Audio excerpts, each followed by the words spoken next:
Good evening. Ella Baker, a giant of the civil rights movement, left us with this wisdom: give people light, and they will find the way. Give people light. Those are words for our time. The current president has cloaked American darkness for much too long. Too much anger, too much fear, too much division. Here and now, I give you my word. If you entrust me with the presidency, I will draw on the best of us, not the worst. I will be an ally of the light, not the darkness. It's time for us, for we the people, to come together. And make no mistake, united we can and will overcome this season of darkness in America. We'll choose hope over fear, facts over fiction, fairness over privilege. I'm a proud Democrat, and I'll be proud to carry the banner of our party into the general election. So it's with great honor and humility I accept this nomination for President of the United States of America.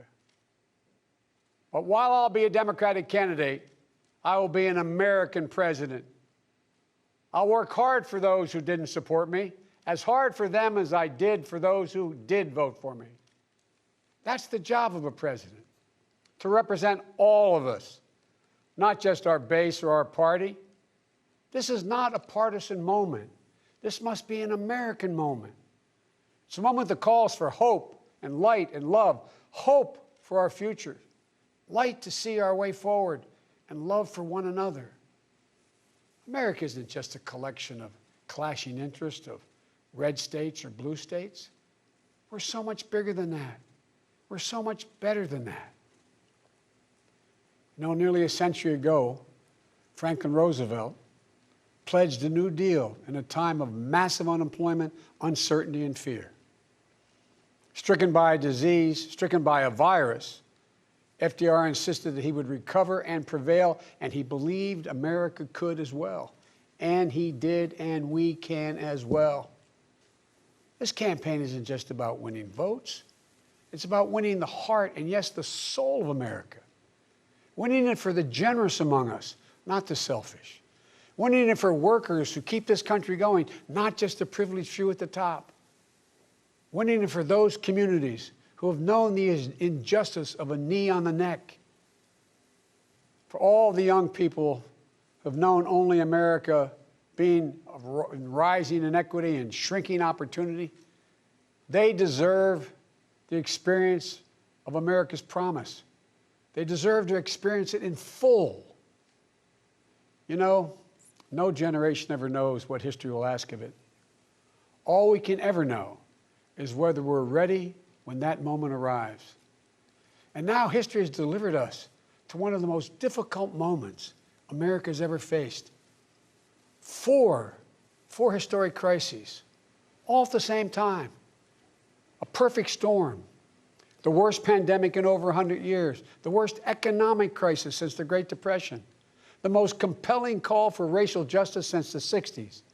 And the undeniable realities and just the accelerating threats of climate change. So the question for us is simple. Are we ready? I believe we are. We must be. You know, all elections are important. But we know in our bones this one is more consequential. As many have said, America is at an inflection point.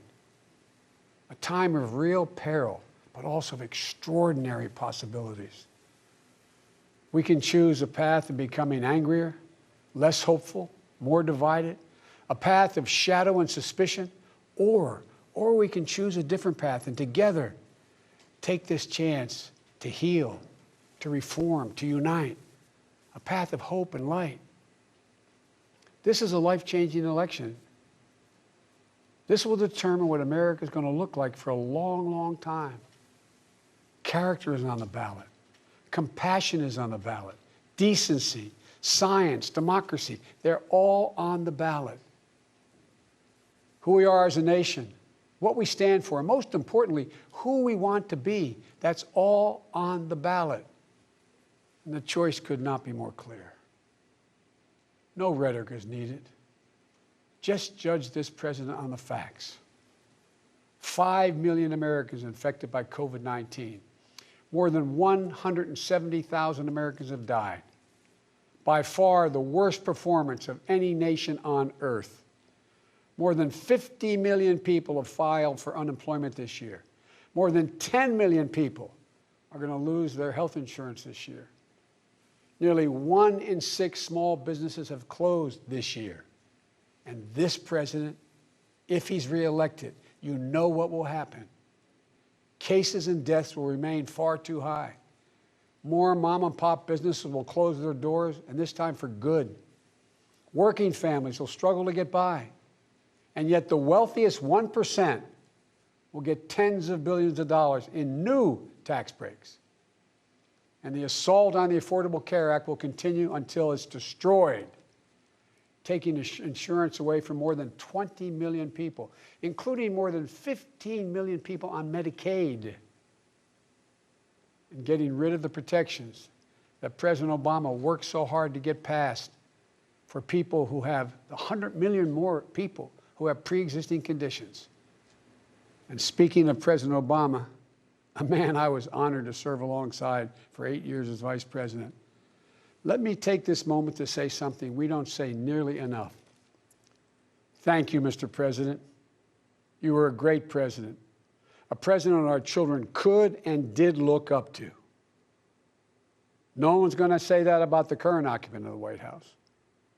What we know about this president is if he's given 4 more years, he'll be what he's been for the last 4 years. A president who takes no responsibility, refuses to lead, blames others, cozies up to dictators, and fans the flames of hate and division.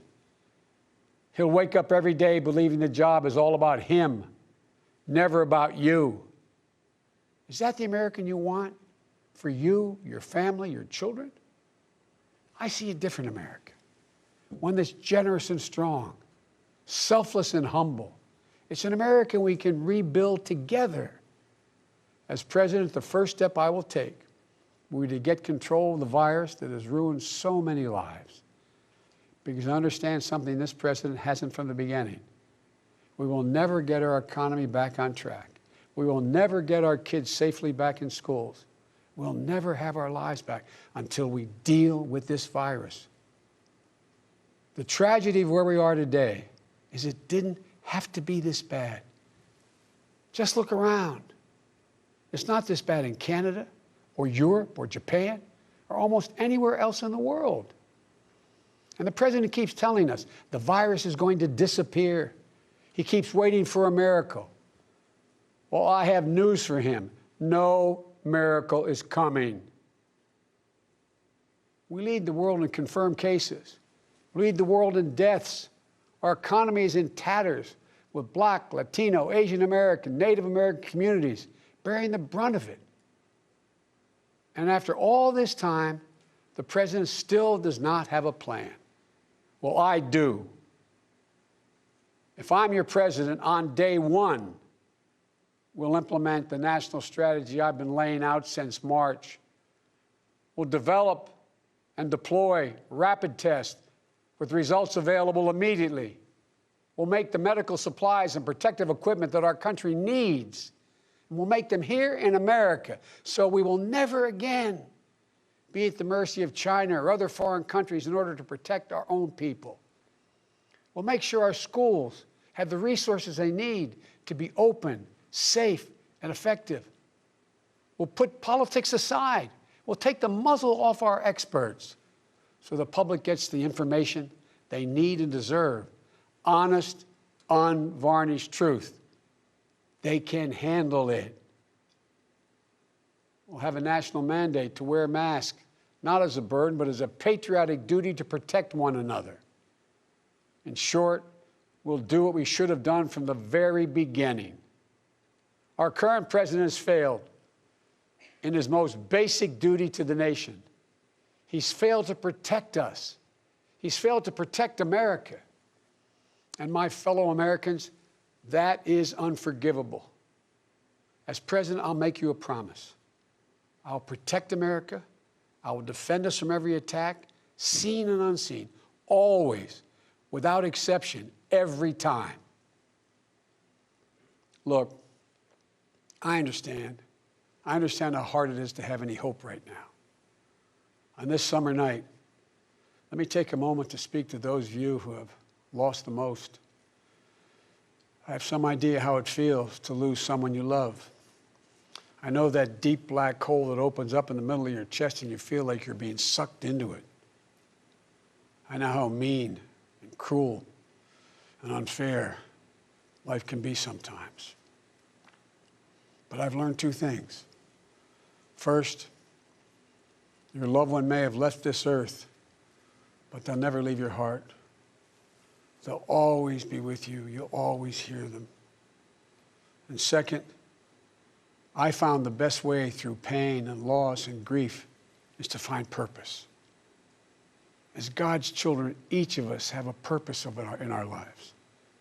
We have a great purpose as a nation to open the doors of opportunity to all Americans, to save our democracy, to be a light to the world once again, and finally to live up to and make real the words written in the sacred documents that founded this nation, that all men and women are created equal, endowed by their Creator with certain inalienable rights, among them life, liberty, and the pursuit of happiness. You know, my dad was an honorable, decent man. He got knocked down a few times pretty hard, but he always got back up. He worked hard, and he built a great middle-class life for our family. He used to say, Joey, I don't expect the government to solve my problems, but I sure in hell expect them to understand them. And then he'd say, Joey, a job is about a lot more than a paycheck. It's about your dignity. It's about respect. It's about your place in the community. It's about being able to look your kid in the eye and say, honey, it's going to be okay, and mean it. I've never forgotten those lessons. That's why my economic plan is all about jobs, dignity, respect, and community. Together we can and will rebuild our economy. And when we do, we'll not only build back, we'll build back better. With modern roads, bridges, highways, broadband, ports and airports as a new foundation for economic growth, with pipes that transport clean water to every community, with 5 million new manufacturing and technology jobs, so the future is made in America, with a healthcare system that lowers premiums, deductibles, drug prices, by building on the Affordable Care Act he's trying to rip away, with an education system that trains our people for the best jobs of the 21st century. There's not a single thing American workers can't do. And where cost doesn't prevent young people from going to college and student debt doesn't crush them when they get out. With a child care and elder care system that makes it possible for parents to go to work and for the elderly to stay in their homes with dignity. With an immigration system that powers our economy and reflects our values. And with newly empowered labor unions. They're the ones that built the middle class. With equal pay for women, with rising wages you can raise a child on, a family on. And yes, we're going to do more than praise our essential workers. We're finally going to pay them. Pay them. We can and we will deal with climate change. It's not only a crisis, it's an enormous opportunity. An opportunity for America to lead the world in clean energy and create millions of new, good-paying jobs in the process. And we can pay for these investments by ending loopholes, unnecessary loopholes, and the president's $1.3 trillion tax giveaway to the wealthiest 1% and the biggest, most profitable corporations, some of which do not pay any tax at all. Because we don't need a tax code that rewards wealth more than it rewards work. I'm not looking to punish anyone. Far from it. But it's long past time the wealthiest people and the biggest corporations in this country paid their fair share. And for our seniors, Social Security is a sacred obligation, a sacred promise made. They paid for. The current president is threatening to break that promise. He's proposing to eliminate a tax that pays for almost half the Social Security without any way of making up for that lost revenue, resulting in cuts. I will not let that happen. If I'm your president, we're going to protect Social Security and Medicare. You have my word. One of the most powerful voices we hear in the country today is from our young people. They're speaking to the inequity and injustice that has grown up in America. Economic injustice, racial injustice, environmental injustice. I hear their voices. If you listen, you can hear them too. And whether it's the existential threat posed by climate change, the daily fear of being gunned down in school, or the inability to get started in your first job, it will be the work of the next president to restore the promise of America to everyone. And I'm not going to have to do it alone, because I'll have a great vice president at my side. Senator Kamala Harris. She's a powerful voice for this nation. Her story is the American story. She knows about all the obstacles thrown in the way of so many in our country. Women, Black Americans, South Asian Americans, immigrants, the left out and the left behind. But she's overcome every obstacle she's ever faced. No one's been tougher on the big banks and the gun lobby. No one's been tougher in calling out the current administration for its extremism, its failure to follow the law, its failure to simply tell the truth. Kamala and I both draw from our families. That's where we get our strength. For Kamala, it's Doug and their families. For me, it's Jill and ours. I've said many times, no man deserves one great love in his life, let alone two. But I've known two. After losing my first wife in that car accident, Jill came into my life. She put our family back together. She's an educator, a mom, a military mom, and an unstoppable force. If she puts her mind to it, just get out of the way. She's going to get it done. She was a great second lady, and I know she'll make a great first lady for this nation. She loves this country so much. And I'll always have the strength that can only come from family. Hunter, Ashley, all our grandchildren, my brothers, my sister, they give me courage. They lift me up.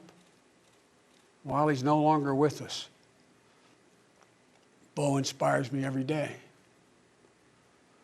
Bo served our nation in uniform. A year in Iraq, a decorated Iraqi war veteran.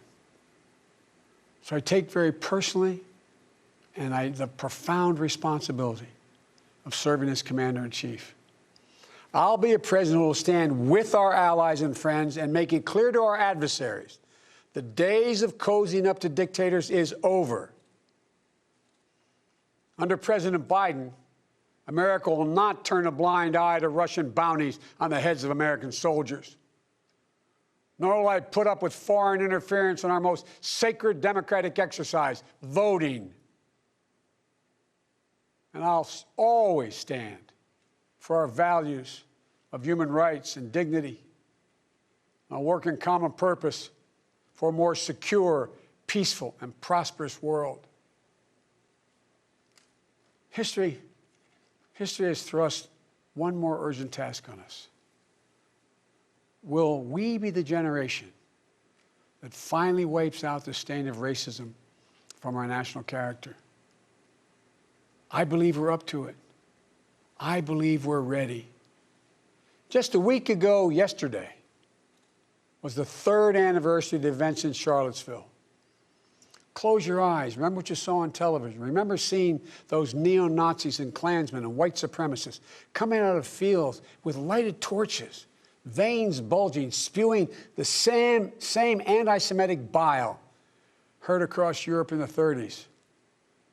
Remember the violent clash that ensued between those spreading hate and those with the courage to stand against it. And remember what the president said when asked? He said there were, quote, very fine people on both sides. It was a wake-up call for us as a country, and for me, a call to action.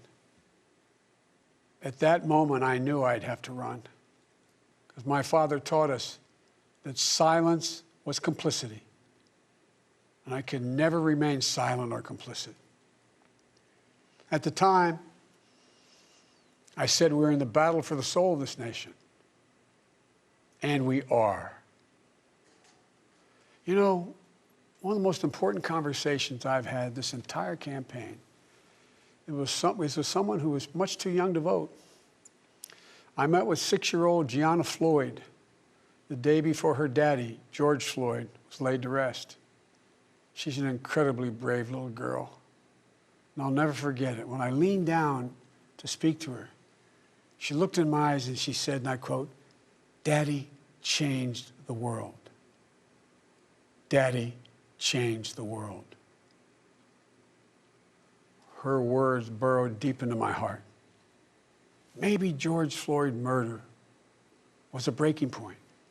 Maybe John Lewis is passing the inspiration. But however it's come to be, however it's happened, America's ready, in John's words, to lay down, quote, the heavy burden of hate at last, and to end the hard work of rooting out our systemic racism. You know, American history tells us that it's been in our darkest moments that we've made our greatest progress, that we found the light. In this dark moment, I believe we're poised to make great progress again, that we can find the light once more. You know, many people have heard me say this, but I've always believed you can define America in one word: possibilities. The defining feature of America: everything is possible. That in America, everyone, and I mean everyone, should be given an opportunity to go as far as their dreams and God-given ability will take them. We can never lose that.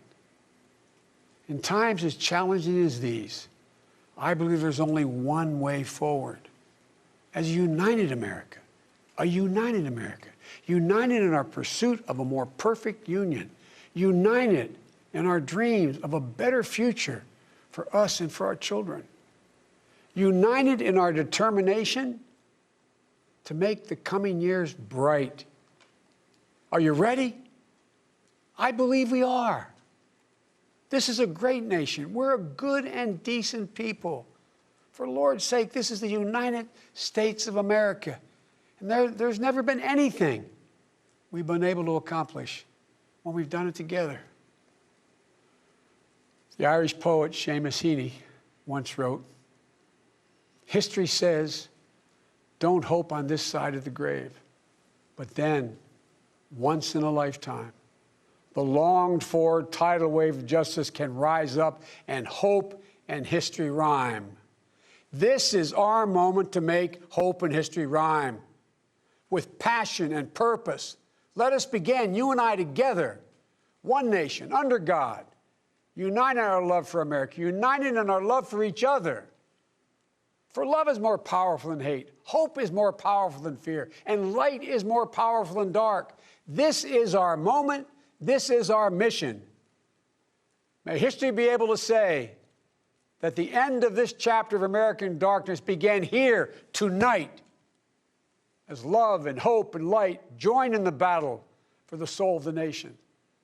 And this is a battle we will win, and we'll do it together. I promise you. Thank you, and may God bless you, and may God protect our troops.